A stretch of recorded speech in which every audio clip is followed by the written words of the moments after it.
Hey everyone, I am Knight, your resident noob dungeon master, and welcome to my weekly series where I talk about my previous game session and takeaways to help me and others like me. Noobs. It's okay, we're all in this together. This week was my 8th session ever DMing and my first time ever creating a one shot. So let's talk about it. It is at this point in time, ladies and gentlemen, where I'm going to throw up a big spoiler warning because the one shot, it's a shot. It's once, and I want you to go and check it out. So I'll probably put a video up there. Go click on it, watch it, and come back as we discuss all the things because we're going to be going into a lot of spoilers here. And now you're back. Great. See, now that wasn't so hard, and you enjoyed yourself a one shot. Now we can break it down. So, oh boy, this was my first time ever creating a one shot, obviously. And it was a decent amount of work.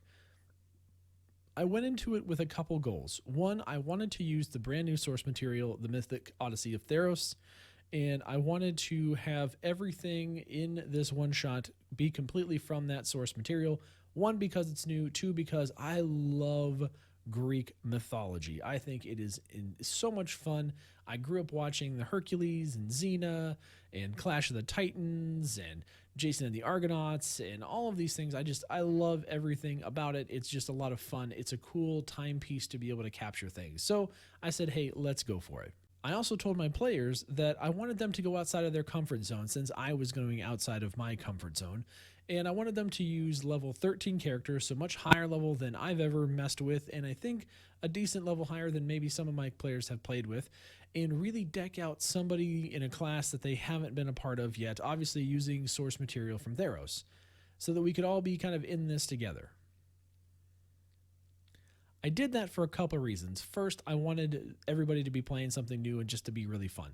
Second, I did that because I really want to understand what the action economy is and load leveling is of higher level characters so that I understand as we get bigger baddies and as our players level up, our poor little level 4 players in our current campaign level up to become better players, what kind of things am I going to have to throw at them to actually give them a challenge?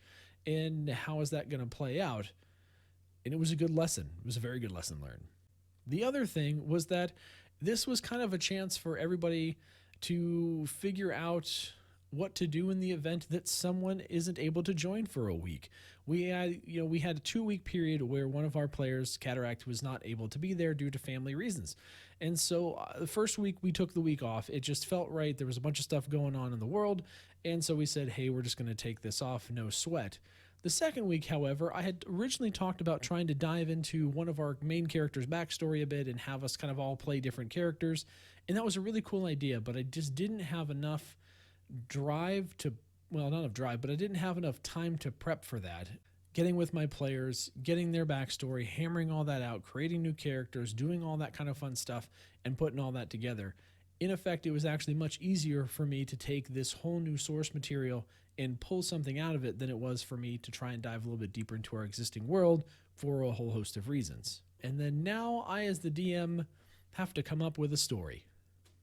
Crap. I say crap, but I don't mean crap because it was actually a lot of fun. So I looked through the source material and I realized that Theros is very much a space that is kind of guided and controlled by this mysterious magical substance called Nyx. It's basically like the lifeblood of magic that runs throughout everything. The gods wield it, they're made from it. There's kind of a Nyx plane where this magic exists. Creatures can come from it, and it's all based off of belief. The more people believe in something, the more likely it has of not only becoming incarnate through Nyx, but also growing more or less powerful based on that belief through the Nyx. So I said, this is a really neat way to go about a world because essentially if you believe in something hard enough, it can become real. And that got my mind going. So then I said, all right, well, let's look at some of the deities in this world because deities are meddling in Greek mythology, and in Theros they are no different. They are constantly in the squabble with all the regular people. And on top of that, you have all these different new races now that we can play with, and what's characteristics about them, and then I've got new monsters to play with. I was like, which ones look cool? And I'm going to give you a spoiler alert. It all is really cool. It's super cool. So what I did first, though, is I found a couple deities that I felt that would be good deities that would have a good enough reason to want to contact a band of heroes and ask for their help. I settled on Afara, who's behind me, and basically because she's the goddess of kind of like the metropolis. She protects cities and all those different types of things, and I felt a city under siege would be a good setting for a one-shot. Next, I had to pick a couple different monsters that I wanted to fight. And so I was like, all right, well, I feel like I kind of settled on some giants. They looked cool. And my original idea was to basically have the people being afraid of something, like have someone be telling people about these scary giants that were going to come and invade their town and make the people so afraid that it literally materialized giants destroying their town. I ended up going a bit further than that. I basically ended up after I looked at all of the races, in addition to looking at the baddies, I settled upon the idea that the Leonin, who are a race of beings that are kind of outside of the normal god worshipping type beings, and also away from the main metropolis and hustle and bustle of the city, might feel scorned enough to where a rogue faction would go to a city of a prominent goddess and start committing horrible acts in the name of a new god that they were trying to bring forth to be able to rule over the rest of the gods and smite all of the people in Theros for constantly, as a revenge act basically, for smiting and ostracizing all the Leonin. So my players get contacted by the goddess Afara and say, hey, one of my towns, Altrisos, which is a city that she has previously saved from a kraken, cool story, is now under the siege from these hooded figures that are killing people in the name of this new god Krixos that she's never heard of because he doesn't exist. Shocker. Our players travel to Altrisos and meet up in the temple, only to find that the night that they arrive, the cultists are basically doing mass killings enough to cause a pandemonium, so much so that Krixos actually materializes into form, and he calls forth a series of giants and other creatures that block the city gates and basically await the slaughter from a ginormous kraken that he summons from far out into the ocean. Because poetic, right? If Farah saves Altrisos from a kraken, Krixos is going to destroy Altrisos with a kraken. He's got some flair, what can I say? Anyway, as this all is happening, Afara is weakened because she is lacking the belief of her people in Altrisos, because that's how the Nyx works. So while she might still be a powerful goddess and worshipped in other places, in specifically Altrisos, her power is waning because the people are believing that she's abandoned them and that Krixos is going to murder them all. So the player's job is not only to clear the mobs, but also to help win back the belief of the people so that she can get enough power to help them. And that was the whole kind of main gotcha of this scenario, was really playing on that whole Nyxian belief. And the players did a really good job. And so in crafting this story around the Nyx and the belief, it was just a really cool way to come up with a new narrative. So the next thing that I want to talk about is that I had to create a god for the first time. That was a different experience. I did what a lot of people say to do, which is just start with a stat block of a creature and kind of work with it and massage it. Maybe give it a few more hit points. Maybe, give it some legendary resistances. Maybe give it one or two extra abilities or like some lair actions. And I settled on something that I felt was pretty god-worthy. It had a mount. It had a whole bunch of really cool abilities. And I was able to kind of play off of that, and Krixos was born, and it was just a really fun battle. Now, the second part of that was that I had no idea how much to throw at a level 13 party, because I didn't research how much action economy they had going into it. I just didn't have time. I was just kind of like, hey guys, go have fun, do whatever crazy stuff you think you can do, and I'll try and throw a whole bunch of stuff at you and see where we end up. And so based off of the encounter builder in D&D Beyond, I tried to push the envelope a little bit with what creatures I thought they could handle, and they still mopped the floor with most of what was thrown their way, which was pretty cool to see.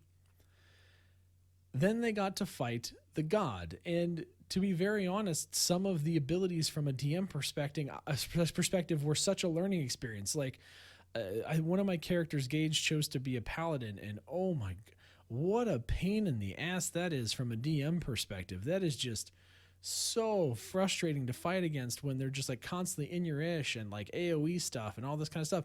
But again, learning experience. It was really cool to see how the abilities of the different characters at that level were so able to influence the field of battle. And it was such a good takeaway to understand when I'm crafting things now for my players, even at low levels, how to really push them and challenge them in various scenarios with different monsters and different abilities to complement their strengths, and also to give these monsters and creatures, especially big boss baddies that are supposed to be intimidating, the ability to kind of stand toe to toe with the adventurers and really hold their feet to the fire and make that boss encounter feel very satisfying.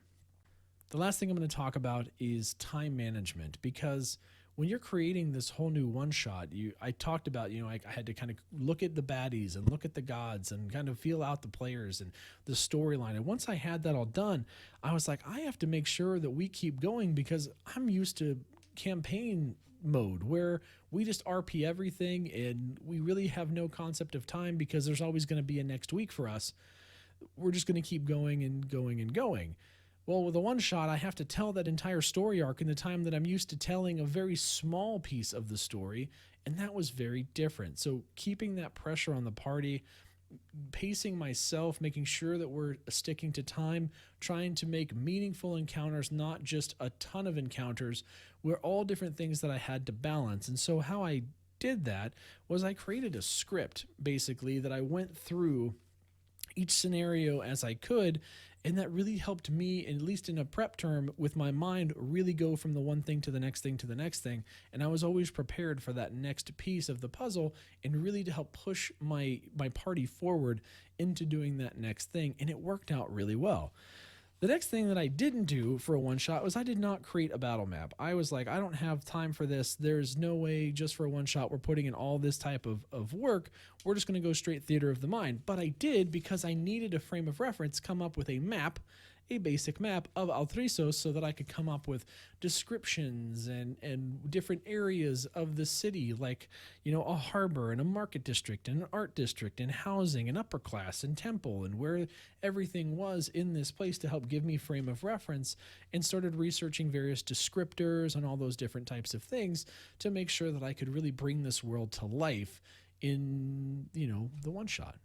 Overall, I was really happy with how the pacing of the one shot went, and it gave me enough experience to feel comfortable in doing different things in the future, in terms of having multiple things going on around your party and keeping them motivated to move forward, or to let them know that they're not living in a static world that's just in their bubble. There's living, breathing things happening all around them, and that they have to respect that too, which again was just a really big takeaway for me. So in hindsight, I would certainly do a lot more one-shots, and I highly recommend that you guys make at least one shot. Even if you don't run it, go through the thought process of making a one-shot, because it really does challenge you outside of a normal way of thinking to craft not just one session, but really craft a session that isn't of itself an entire story, and think about the things that you have to cut out, the things that you have to leave in that are meaningful, and hopefully that will give you a better idea of how to make a more meaningful session for your group that's engaging and interesting to be able to play. But that's going to do it for me today, guys. Thank you so much for being here. As always, make sure that you're following Dungeon Nytes on Twitter, and follow myself, Nighttide, on Twitter, as well as on twitch.tv/Nighttide, where we do our weekly sessions on Saturday nights. And also make sure that you're clicking the subscribe button and the little bell and the like button on the video. That way you can come back and hang out with me more, and I can see your wonderful faces. But that's going to do it for me. I'll catch you guys next time. Bye-bye.